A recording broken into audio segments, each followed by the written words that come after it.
Hey y'all, welcome to Preparedness Friday. My name is Madden from Self-Reliance Publishing, and today we're going to take a break from the practical, hands-on, how-to type videos that I typically do and discuss something that's a little bit more conceptual in nature.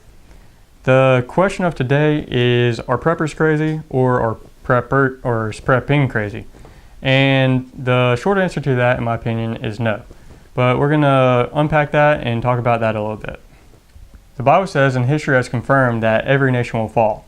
We don't speak Latin here. In fact, no country speaks Latin because the Roman Empire fell, as has every other great nation in history. And unfortunately, the United States is not going to be immune to that. We're getting further and further away from the morals and the ideals that our country was founded on, and I believe that's going to bite us in the butt.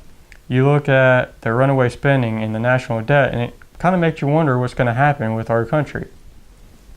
It might not fall in my lifetime or my kids' lifetime. It might be in my grandkids or great-grandkids or even further on down the line. The fact is, nobody really knows. But even if the probability that it collapses in my lifetime is 10 or 15%, I think that's high enough to warrant the consideration. On top of that, natural disasters and local emergencies are guaranteed to occur.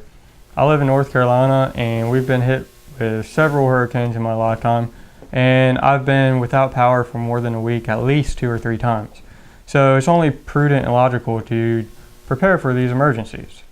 That being said, there's a responsible and an irresponsible way of prepping. If you put your preps on a credit card and you don't have the means of paying that credit card at the end of the month, that would be crazy in my opinion. Likewise, if you prep at the expense of funding your retirement account, that would also be crazy.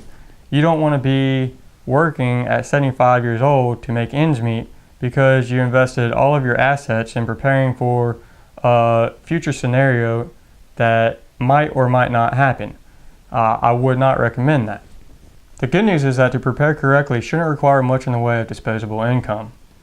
You should view your preps, or you should view your normal everyday life through the lens of a prepper, and you should make some small tweaks in your diet and in your hobbies, the way you spend your free time, in order to be more self-reliant today and in the future. Next week for Prepper Friday, I plan to go into a little bit more detail about what I mean by that.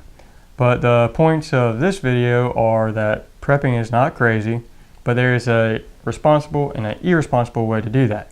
You should prepare, but you should not prepare at the expense of your life in today's current economic and social situation.